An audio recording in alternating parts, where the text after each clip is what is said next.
오늘은 이제 지성소에 들어가기 전에 시간을 지나서 이제 지성소 안에 들어가 언약궤 앞에 딱 설 때 이제 모습을 나타내는 이 지성소 안의 모습에 대해서 말씀을 드리며 그 의미를 알기를 원합니다.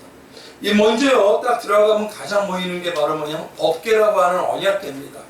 그 언약궤를 지금으로 말하면 가로 125cm고요, 세로 75cm고 높이 75cm의 조각모로 만드는 정금으로 쌓이는 상자의 모양입니다. 윗가에선 돌아가며 금대가 둘러 쳐져 있고요, 금골이 4시 있습니다. 이 언약궤도 마찬가지로 조각목으로 만들어서 금을 입힌 채로 옮겼습니다. 그리고 법궤 위에 속죄소가 있으며 그 두 그룹을 속죄소와 한 동이로 연하게 하는 시운자가 있습니다. 즉 그룹의 편 날개가 속죄소를 덮고 있다는 뜻이에요. 그 그룹의 편 날개 덮고 있는 그 뚜껑 안에는 무엇이 있냐면은 십계명에 깨어진 예전의 그 두 돌판, 그리고 아론의 쌍난 지팡이와 만나 항아리가 그 안에 있습니다. 근데 이 모습에 대해서는요, 좀 깊이 말씀을 드려야 되기 때문에 다음 시간에 말씀을 드리고, 오늘 본문에서 가장 중요한 이 속죄소, 증거궤를 말하는 이 법궤에서 가장 중요한 게 어디냐면 22절에 있는 말씀입니다. 거기 하나님께서 뭐라고 얘기하시냐면, 거기서 내가 너와 만나고 속죄소 위 곧 증거궤에 있는 두 그룹 사이에서 내가 이스라엘 자손을 위하여 내게 명령한 모든 일을 내게 이루리라 라고 말씀하시는 거예요. 즉 하나님께서 거기서만 만나 주시겠다는 겁니다. 다른 곳에서 만나 주시지 않는다는 거예요. 우리는 뭐냐면 하나님이 모든 것을 편만하시고 모든 걸 창조하시는 완전한 전능하시지만, 하나님은 언약궤라는 것을 통해서, 언약이라는 걸 통해서 나는 속죄소 안에 있는 지성소 안에 있는 언약궤인 법궤 위에서만이 만나 주겠다라고 하나님이 여기서 딱 귀결시키고 있더라는 것입니다. 그래서 이를 조금 더 신앙으로 벌면은요, 언약궤라는 이 법궤는, 언약이라는 게 뭐냐면 무엇입니까? 구약에서 뭐죠? 예수님이 하나님의 아들이 오십니다 하고, 그 다음에 신약에서 뭡니까? 그 언약이 이루어졌죠. 예수님의 아들이 오셨습니다. 그래서 뭐냐면 언약궤라는 그 말 자체에는 말씀을 의미하는 것이 있습니다. 즉 하나님께서 언약이신 말씀으로 만나 주시는데, 예수 그리스도의 복음의 믿음 안에서만 만나겠다는 뜻입니다. 그리고 그 믿음 안에서 만남으로 인해서 가장 중요한 게 뭐냐? 하나님의 임재 권능이 슈카이나의 역사를 나타내 주시겠다는 겁니다. 이걸 그래서 일명이 뭐라고 그러냐면, 쉽게 말해서 임마누엘의 함께하는 역사를 이루어내신다는 것이에요. 성도님들이 대부분 임마누엘을 원합니다. 근데 임마누엘이 삶 전체에서 우리가 이루어지지만, 중요한 거는 삶 전체의 예수님의 언약의 말씀이, 그 예수의 복음의 말씀이 중심이 되는 삶이 아니면 절대 만나주질 않는다는 것입니다. 이것이. 그래서 우리가 과연 언약궤인 지성소에 들어가는 신앙이처럼 많이 제사장들이 됐다면, 우리는 지금 뭐냐면 누구 위에, 그리고 누구와 함께 하느냐, 이게 가장 중요해요. 그래서 법궤인 언약궤는 그렇기 때문에 하나님의 전적인 주권에 의한 말씀대로, 예수님의 복음대로 이 세상을 운영하시고 경영하시고 이끌어 가신다라는 그 의미입니다. 그래서 하나님을 믿는 기독교가요, 세상 종교와 다른 점은 무엇이냐면, 다른 종교에는 사람의 열심의 노력으로 신을 찾아갑니다. 그런데 중요한 거는요, 기독교는요, 자기가 거룩하여지고 자기가 돌을 닦아서 이루어지는 게 아니라, 하나님이 찾지도 않은 그때에 하나님이 먼저 만나 주셔서 우리의 모든 걸 제시하시고 새롭게 하시고 변화시켜서 하나님께서 만나는 자들로 이루어내시겠다는 그 임마누엘이 가장 소중하다는 것이에요. 그래서 이 속죄소가 바로요, 하나님께서 친히 주권적으로 다 이루어주시고 만나는 장소이고, 예수 안에서 만난다는 것을 의미하는 것이 바로 이 속죄소의 의미입니다. 그래서 속죄소라는 것은 예수님인데, 그 예수님 안에서만, 그래서 만나고, 그 예수님 안에서만 성경에 많은 복음서와 서신서 있죠. 그리스도 예수 안에서 새로운 피조물이라, 그리스도 예수 안에서 너희가 하나님의 온전한 능력의 백성이 되었느니라. 그 뭐냐면 그 예수 안에서가 아니면 하나님 다른 데서 만나주지 않는다는 겁니다. 그렇기 때문에 이 속죄소로 증거궤라는 건 뭐냐면, 바로 내가 가장 중요한 게, 내가 거기서만 너를 만나주겠다, 이 의미에 대해서 우리가 깊이 깨달아야 된다는 것이에요. 그래서 이 의미를 우리가 온전히 하려면 어떤 거 같냐면요, 바로 누가복음에 있는 19장의 삭개오를 찾아가신 예수님의 의미를 예표로 보면 알 수가 있습니다. 하나님께서 다 이미 아셔요. 그리고 상황에 조성하셔요. 삭개오를 통해 뽕나무에 올라가고 싶어하는 마음까지 생기게 하십니다. 누구만을 만나기 위해? 예수를 만나기 위해. 근데 그 예수님을 만나기에 모든 것을 준비하시고 조성하시면서도 예수님은 오저히 예수님께서 친히 찾아오셔서 예수님의 공로로 우리를 변화시켜 주시고 새로운 삶으로 바꿔내 주시는 것입니다. 그걸 바로 말하는 게 시온자이고 속죄소라는 예수의 보혈만이 거기에 들어갈 수 있다는 그 증거를 보여주시는 거예요. 그래서 사실 성막의 모든 존재가요, 이 언약궤 때문에 주어지는 겁니다. 성막의 모든 성물과 방향은요, 그래서 언약궤를 만나게 하기 위해서 하나님께서 친히 제수해 주시고 이루어내 주시는 방향들이에요. 그래서 말씀대로 떡상이나 뭐냐면 우리가 말하는 증거기나 아니면 뭐냐면 그 촛대나 아니면 뭐 기도에 대한 뭐냐면 그 여러 가지 그 모든 것이 뭐냐면 결국 말씀하시는 게 언약계이신 임마누엘을 목적으로 가시는 것입니다. 이 땅에서부터 어떻게 해요? 하나님께 함께 사는 삶. 하나님께 사는 삶이 가장 사는 삶이 어디입니까? 천국이잖아요.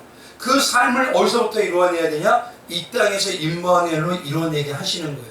그래야 그 마음을 가지고 어디요? 천국에서 살 수가 있죠. 천국을 가장 잘 보여주는 게 뭐냐면요, 교회에 대해서 계시록에 말씀하시고 나서 예수님의 모든 예배라는 예배 장소의 모습을 보여주십니다. 그래서 천국 천사뿐만 아니라 그 모든 24장로와 12지파 이름의 기둥까지 다 있으면서 거기서 순 예배라는 건 뭐냐면 예수님이 중심이 되셔서 예수님을 섬기는 자세로 살아가는 거예요. 근데 이 땅에서 그게 이루어지지 않으면요, 거기서 과연 날마다 예배 드리는 걸 원할까요? 안타까운 거는요, 성도님들 중에 예배를 원합니다 그러고요, 모이면 예배부터 드리자 그래요. 근데 제가 안타까운 건요, 예배를 진짜 사모했습니까? 아니면 형식이기 때문입니까? 예배 중심은요, 예수와 함께하는 임마누엘이에요. 그게 아닌 예배는요, 의미가 없어져 버립니다. 근데 한국교회 가장 문제가 뭐냐면 형식에 너무 치우쳐요. 임마누엘이 없이 형식만 바라봐요. 우리가 형식을 알길 원하는 것은 무엇이냐면요, 기독교가 특히 우리 예수만 모이는 교회가 형식을 가장 중요하게 여기는 건 그런 형식을 하나하나 왜 주셨는지를 깨달아야 되는 거예요. 교동문을 왜 주셨죠? 사도신경을 왜 주셨죠? 말씀을 왜 거기 들어가게 하셨죠? 왜 거기에 찬양을 우리가 먼저 마음을 열어야 되죠? 기도를 통해서 우리가 한 마음이 되도록 하나가 되도록 연결하기 위해서 그 자리에 그 순수의 기도가 들어가게 하시는 거예요. 그걸 알지 못하게 된다면 우리가 성막을 들어갈 때도 그게 왜 배치가 되는지 모르게 되거든요. 결국은 뭐냐면 그 모든 것을 통해서 우리가 알게 되는 것은 예배의 중심이 언약계이신 예수 안에 들어가 살아계신 예수님과 임마누엘하게 한 것입니다. 이게 가장 소중한 겁니다. 그래서요, 언약계의 말씀인 예수님을 만나는 임마누엘은 이 임재를 알기 위해서요, 예수님의 십자가가 얼마나 중요하고 그 방향이 온전한지를 아는 게 한 사건에 사무엘하 6장에 나타나 있습니다. 그게 어떤 거냐면 다윗이 하나님의 법궤를 옮기는 이야기에 나타나 있어요. 그 내용을 자세히 보면요, 우리가 과연 어떤 마음을 가지고 있느냐에 대해서 깨달을 뿐만 아니라 그 마음에서 우리가 어떤 삶으로 어떤 모습으로 주님 앞에 가까이 가야 되는지에도 하나하나 말씀해 주시는 내용입니다. 사무엘하 6장에 가보면 처음에 1절부터 어떻게 하냐, 이렇게 얘기합니다. 다윗이 이스라엘에서 뽑은 무리 3만 명을 다시 모으고, 3만 명이라면요, 고대 이 유대 사회에서는 어마어마한 사람 양입니다. 그 3만 명을 모으고 다윗이 일어나 자기와 함께하는 모든 사람과 더불어 바알레 유다로 가서 거기서 하나님의 꾀를 메어 오려 하니 그 꾀는 그룹들 사이에 자정하신 만군의 여호와의 이름으로 불리는 것이라. 그들이 하나님의 꾀를 새 수레에 싣고 산에 있는 아비나답의 집에서 나오는데 아비나답의 아들 우사 아유가 그 새 수레를 모니라 라고 시작을 합니다. 다윗은요, 쉽게 봅시다. 자기가 다윗이 한번 말씀을 모르는 자였을까요? 다윗은 시편을 썼을 뿐만 아니라 자기 가족과 많은 자들에게 성령의 역사와 영의 역사가 어떤지에 대해서 정확하게 시편의 심령에 대해서 나타내서 알 자가 누구냐면 다윗이었습니다. 근데 다윗도 뭐냐면 사람이다 보니 어떤 일이 있냐면 하나님을 잘 섬기고 싶은 마음과 열망은 대단한데 어떻게 섬겨야 되는지를 자기 중심의 판단으로 순간순간 한 버린 거예요.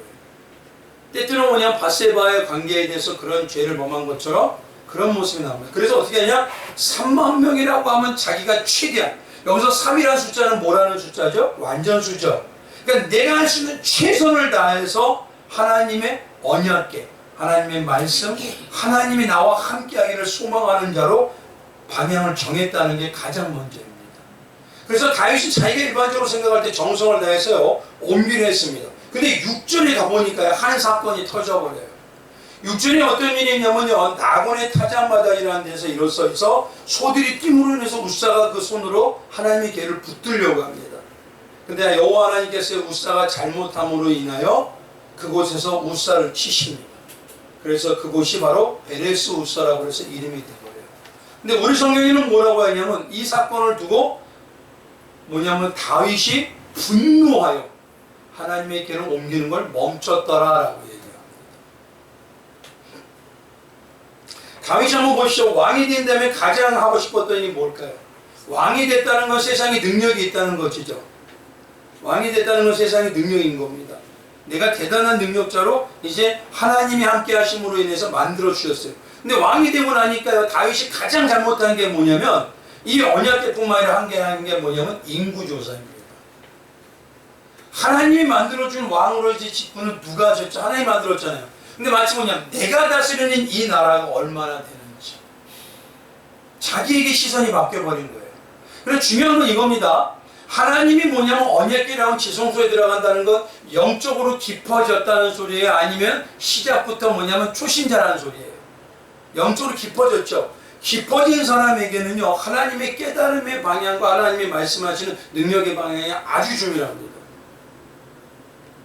그래서 다윗이 왕되면 가장 하고 싶었던 게 하나님의 궤를 자기 왕궁으로 옮기는 거예요. 우리도 마찬가지입니다. 정말 신앙으로 살다가 보면요 내 삶의 중심이고 최고의 가치로 소중하게 여기신 그 예수님 하나님의 능력을요 온전히 나와 함께 하기를 소망합니다. 근데 문제는 뭐가 있냐면 그 순간에 하나님한테 물어보고 하나님한테 여쭤보는 게 아니라 이런 방향이면 세상뿐만 아니라 하나님도 좋아하시겠지라고 우리가 판단하는 우를 범한다는 소리예요. 그럴 때 하나님께서 뭐냐면 나곤의 타작마당에서 그 소가 날뛰게 하심으로 인해서 우사를 치면서 무엇인가 깨닫게 하시는 것입니다. 그래서 궤를 옮기려고 할 때 그만 중간에 우사가 죽는 사건이 터지죠. 하나님의 우사를 치셨다고 해서 이 우사를 치신 사건 때문에 다윗이 언약궤를 옮기는 걸 멈춰버립니다. 근데 여기서 중요한 건요, 이 사건의 의미를 알려면 이름을 알아야 됩니다. 이름의 뜻. 나곤이라는 이 뜻은요, 히브리 말로 뭐냐면 기준, 바로잡는 줄, 준비됐다라는 뜻이에요. 근데 나곤의 타작마당이라는 건 뭡니까? 무엇 관련되어 있죠? 식물이라고 하면 타작을 한다는 건 언제를 말하는 겁니까? 추수 때잖아요. 열매 맺을 때. 지금 뭐냐면 하나님께서 이 나곤이라는 타작마당에서 하나님의 말씀이 이제 열매 맺고 추수 맺어야 될 때 그때 관련해서 어떤 일을 하시겠다고 친히 무대를 만들어 놓으신 거예요. 그 무대를 만들어서 우리가 실수하게 다윗처럼 실수할 수 있는 그런 부분을 깨닫게 하기 위해서 친히 거기서 하나님이 보여주신 겁니다. 그래서 언약궤는 말씀인데요, 다시 말씀드리면 추수하고 열매 맺는 마지막 그 순간의 말씀을 바로 잡겠다는 것이에요. 그래서 여기서 우리 개혁성경에서는요 다윗이 분하여 그것을 베레스 우사라고 하는데 이건 조금 번역이 잘못되어 있습니다. 공동번역에서 뭐라고 하냐면 다윗은 야훼께서 우사를 치신 일이 몹시 마음에 걸렸더라라고 얘기해요. 그게 뭐냐면요, 다윗이 분을 내었다기보다는요 왜 그 일이 일어났지? 그러면서 뭐 했다는 겁니다. 왜 다윗 같으면 왜 그 일이 일어났지 하면서 뭐 할까요? 주로 하나님 왜 그러셨죠? 뭐 때문에 그러셨죠? 자꾸 집중했다는 거예요, 하나님 앞에. 그런데 여기서 분을 냈다라고 우리 개혁성경이 말하는 건 좀 해석이 잘못되어 있어요. 다윗이 그 우사의 사건을 통해서 마음에 몹시 걸려서 근심했더라. 그러니 다윗 같은 신앙의 사람은 그때부터 하나님한테 자꾸 집중해서 그 의미를 찾는 자. 쉽게 말하면요, 신앙 안에서 우리가 말씀을 봐도 말씀을 묵상해도 항상 병행해야 될 게 뭡니까? 그냥 말씀 묵상하는 거? 아니죠? 뭐 하면서? 제가 제일 많이 하는 게 뭐냐, 설교 준비하면서요, 가장 많이 하는 게 수십 번 하는 것 같아요. 기도입니다. 하나님, 이 순서 어떻게 가야 되죠? 여기서 뭐 해야 되죠? 어떤 방향으로 해야죠? 믿음이 어떻게 가야 되죠? 하나님, 이 죄에 대해서 심판에 대해서 왜 이렇게 해야 되셨죠? 이걸 그럼 뭘 알려고요? 수없이 순간순간에 뭐냐면 기도하는 겁니다. 그래서 다윗이 이제는 뭐냐면 다시 흩어지기 시작하는 그 마음을 언제? 추수하는 열매 때 다시 잡으라시는 거예요. 그러니까 뭐냐면 세상이 심판하기 전에요, 우리 성도들에게 성령이 하나님의 역사로 확 올려오세요. 그래서 다시 깨닫게 하십니다. 왜냐하면 말씀에 대해서 온전한 영적인 방향을 우리가 체득해야 되기 때문에. 그래서 다시 언약계의 방법으로 들어가라고 그 사건을 통해서 보여주시는 거예요. 그래서 그 앞에 사건이 어떤 일이 있었냐? 이 고민하는 다윗 사건에서 다윗이 언약궤 옮기다가 멈췄잖아요. 근데 멈추고 난 다음에 그날에 두려워서 여호와께를 내게로 오지 못하게 하면서 매매하고 있는데, 이 언약궤가 어디로 가냐면 가드 사람 오베데돔의 집으로 들어갑니다. 한번 했잖아요. 고민하면서 기도하면서 하나님한테 집중하는 순간이라 했죠. 근데 그 순간에 뭐냐면 오베데돔의 집에 들어갔는데 소문이 나버리기 시작하는 거예요. 왜냐면 오베데돔의 집에 들어가자마자 석 달 만에요, 진짜 말도 안 되는 어마어마한 복을 받았다는 걸 유대 땅에 다 소문이 나거든요.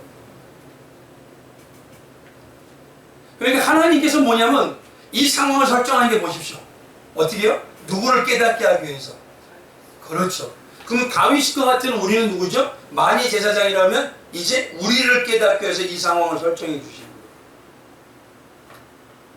그래서 오베데돔에서 그 소유가 들어갔더니 3개월 만에 놀라운 축복을 받았다는 게 다윗 유대의 땅 전역에 퍼지게 되니까, 다윗이 아마 오베데돔을 불러서요, 그 축복을 받은 이유에 대해서 물어봤을 것입니다. 그래서 성경에 오베데돔의 이름 갖고 행한 일을 보니까 뭐라고 나와 있냐면, 오베데돔이라는 이름의 뜻은 뭐냐면, 오벳은 예배자라는 의미입니다.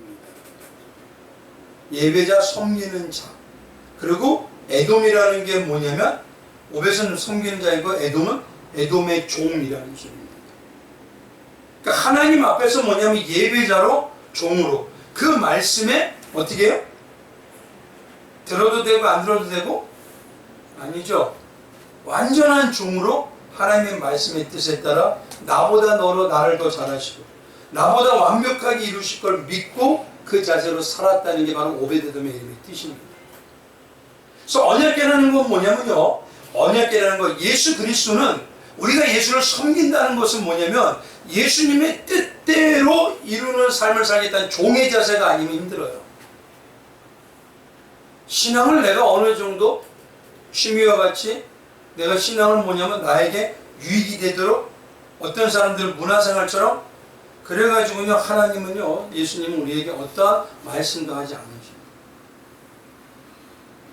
그래서 이 다윗이요, 이제 이 오베데돔을 만나고 그리고 고민하면서 기도하면서 이제 언약궤를 옮기는 방법을 바꿉니다. 그래서 어떻게 되냐면 친히 자신이 섬기는 방향으로 바꿔요. 그게 바로 13절인데 이렇게 하죠. 여호와께를 맨 사람들이 6걸음을 가매 다윗이 소와 살찐 송아로 제사를 드리고라고 해요.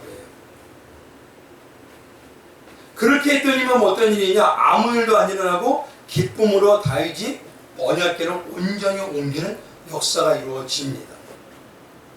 그러니까 쉽게 말하면요, 언약궤라는 말씀은 어디에다 옮겨야 되는 거예요? 사람이라는 소리. 근데 사람이라는 건 어디다? 쉽게 말할게요. 말씀은 요러고 옮길까요? 이 안에다 옮길까요? 어디다 옮기라는 거죠? 하나님의 말씀이 사람에게 짊어진다는 건 십자가를 내 삶 속으로 옮겨야 된다는 소리입니다. 예수의 삶이 내 삶에서 같이 동행해야 된다는 소리예요. 근데 많은 안타까운 게 뭐냐면요, 말씀이 내 안에 체득을 시켜서 말씀의 복음이 나의 삶 안에서 함께 복음하고 동행하고 동참하는 게 아니라 말씀으로 나를 다듬는 게 아니라 술에 쉴듯이요 필요할 때만 가지고 다니는 거로 생각해요. 안타까운 건요, 성경은 쉽게 말할게요. 성경이지만 이건 뭡니까? 이 실제적인 것, 종이와 글씨예요. 이것이 뭐냐면 서점에 가면요 널려 있습니다. 그걸 하나님의 말씀이라고 하는 게 아닙니다. 말씀이 뭐냐면 로고스가 아니라 어디로 들어가야 돼요? 레마로 어디로? 이리로 들어가요.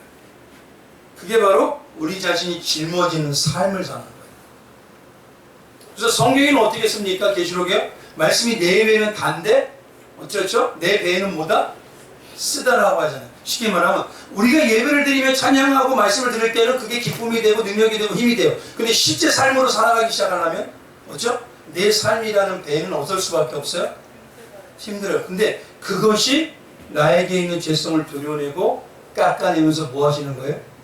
그래서 말씀은요 갖고 다니는 거를 먼저 시작하지만 이를 통해 어디에? 이 안에 채워야 돼요.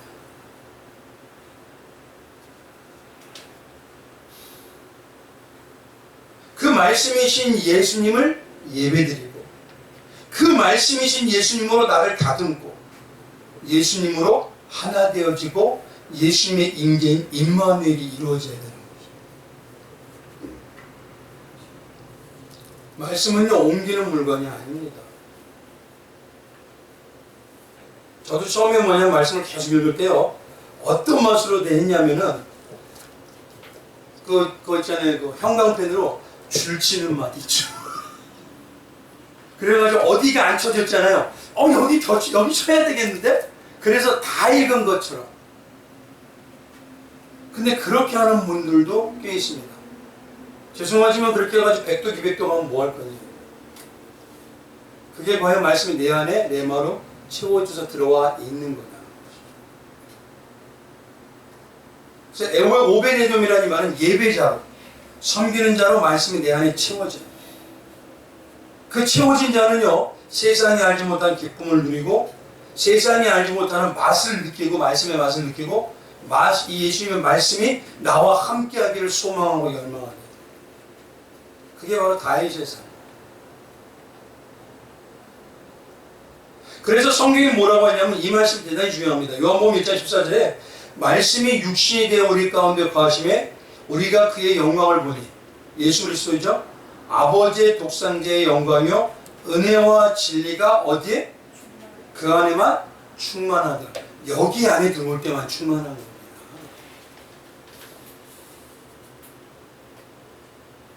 그래서 말씀을 깨달아 예수를 만나고요 그 예배자의 섬기는 예배자의 삶을 살 때 그것이 바로 뭐냐면 언약궤를 온전히 짊어지는 지성소에 들어가는 삶이 되는 거예요.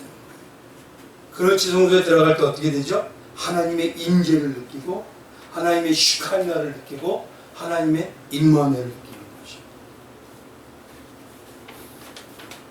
근데 사람의 눈으로 보실 때는 어떻습니까? 사람의 눈은 뭐죠? 무려 3만 명이라는 그 3만 명이 투입되는 것이 더 커 보이죠. 그러니까 이 정도로 인력이 대규모로 되어 있다는데요.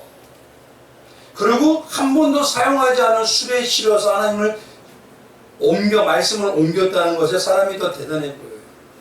이걸 쉽게 말할게요. 많은 성도들이요. 대단한 집회, 대단한 성과, 대단한 일, 대단한 무슨 있잖아요. 어마어마한 성교에 대한 거 이거를 가지고 하나님을 온전하게 영광 돌렸다고 생각해요. 아닙니다.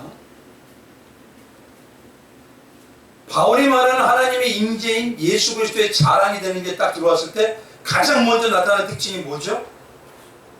나 같은 죄인, 죄의식이에요. 그리고 오직 예수밖에 없어요. 그럼 쉽게 말할게요. 하나님은요 외적인 걸 보이는 거는 복음의 증거에 필요하지만 가장 먼저 찾는 게 바로 다윗같이런 겸손한 마음이고 자기 자신을 내려놓은 마음이에요. 왕이라고 하는 사람이 한번 보십시오. 오베데돔이라는 그 촌부를 갖다가 물어볼게요. 권력에 가지고 있는 사람이요? 안 그렇습니다. 왜냐하면 권력이 생기게 되면요, 내가 누군데 저 사람만 얘기하는 것보다 몰라. 이렇게 돼요, 사람은. 그런데 그 모든 걸 누구만 어떤 거를 위해서? 언약궤 하나, 그 하나님의 임재와 임무함을 위해서 어떻게 하죠? 끝없이 됩니다. 바로 언약궤는 뭘 얘기하냐면, 우리 자아가 없어지는 내려놓음이 없으면 예수님을 십자가로 온전히 만날 수 없고 임재와 임마누엘을 이룰 수가 없다는 거예요. 그래서 가장 중요한 게 이 안에 뭐가 있냐면요, 세 가지 물건이 있죠. 세 가지 물건. 많은 분들이 그러세요. 언약궤에 있는 세 가지 물건, 옛날에는 저는요, 그 권능의 물건이 있었으면 좋겠대요. 야, 아론의 지팡이에서 없는 지팡이에서 싹이 났어. 야, 돌파는 하나님이 쓰셨대. 우리 이 땅에서 먹어보지 만나를 먹어봤대. 그런데요, 하나님 안에 있는 그 예수 그리스도의 임재와 임마누엘을 느끼려면 그 세 가지는 무엇을 얘기하냐면요, 인간이 가장 추악한 죄성을 보일 때였습니다. 그러니까 말씀 속으로 우리가 깨달아지는 거, 말씀 속에 있는 우리가 예수님을 만나려면 어디로 가야 되냐? 나의 죄악에 대해서 철저하게 느껴야 돼요. 하나님 말씀도 무시하는 나, 하나님의 기적도 아무리 봐도 변화가 안 되는 나, 하나님의 말씀을 내가 먹여주셔서 살게 해주셔도 이 말씀이 나한테는 힘들고 어려워 박한 음식이라고 여기는 그 나, 그걸 깨닫지 않으면 온전한 예수님의 임마누엘의 임재에 들어갈 수가 없다는 소리입니다. 그래서 이 언약궤는 그래서요, 예수님께서 스스로 보여주시는 거예요. 자기를 다 내려놓고 겟세마네 동산에서 뭐라고 했죠? 이 잔을 할 수만 있으면. 누구 뜻대로? 내 뜻대로 마시고 아버지 뜻대로. 그게 자기를 완전히 내려놓으시고,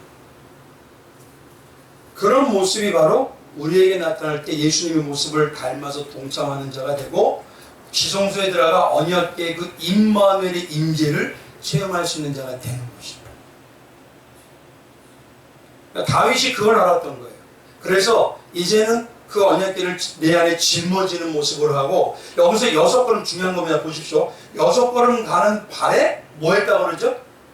한번 가보십시오. 13절. 13절에 한번 가보면 여호와의 궤를 맨 사람들이 6걸음.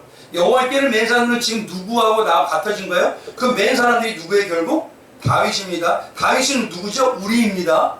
6걸음이라는 건 6이라는 숫자는 인간의 수예요. 그래서 전에 말씀을 드렸죠. 인간의 수를 하나님의 뜻대로 완전한 인간의 모습, 그게 누구의 모습이라고요? 예수님이죠. 그런데 여기서 발이라고 하잖아요. 발은 뭡니까? 발은 뭐죠? 좋은 소식을 전하는 발이어라는 거 복음이잖아요. 사람이 우리가 뭔지는 온전히 나 자신이란 나의 인간의 모습을 복음에 창념시키는 거예요. 근데 그 창념이 뭐냐면 6걸음 갈 때마다 제사를 드려요. 제사라는 게 뭐냐면 나의 정과 죄를 정가해서 누구와 함께? 예수와 내가 하나 되는 겁니다. 그럴 때 하나님은 아무것도 없이 기쁨으로 하나님의 역사를 움직여 주셔요. 그러니까 지금 뭐냐면 나의 인간의 삶에서 복음과 하나 되어야 돼요. 근데 복음과 하나가 되는데 특히 뭐냐면 내가 제물 되어 주신, 예수님이 제물 되어 주신 그 십자가의 복음과 하나됨으로 인해서 내가 동참하고 동행할 때 그 안에 놀라운 역사와 임재인 임마누엘의 역사가 나타나는 거죠. 그래서 지성소에는 가장 중요한 게요, 내가 거기서 뭐하랴? 만나주리라 하는 임마누엘을 하는 거예요. 근데 임마누엘은 어디서만 이루어진다고요? 예수님 안에서만 이루어져요. 그래서 예수님이 이 땅에 태어날 때 구원자라고 하시면서 뭐라 하죠? 하나님이 우리와 함께 하신다 그래서 임마누엘을 하셔요. 예수가 아니면, 예수에게 온전히 창념하지 않으면 인간의 어떤 노력도 성과도 아무 소용이 없다라는 그 능력에 대해서 말씀하시는 게 지성소에 대한 포괄적인 내용입니다. 다음 주에는 이제 추석이기 때문에 일단 넘어가고요. 그 다음에 뭐냐, 이 안에 있는 아론의 섞는 지팡이, 만나와 깨어진 돌판에 대해서 과연 어떤 우리가 죄악을 조심해야 되나, 마지막에 뭐냐 말씀드렸죠. 이 주소 하나님께서 뭐냐 낙원의 타작마당에서 그 언약궤에 대한 사고를 보여준다는 건 마지막 추수 때 하나님의 열매가 맺어질 때 정말 조심해야 될 이 세 가지 방향이 있습니다. 그래서 그거를 깨닫는 시간 갖겠습니다. 기도하겠습니다. 준비하시는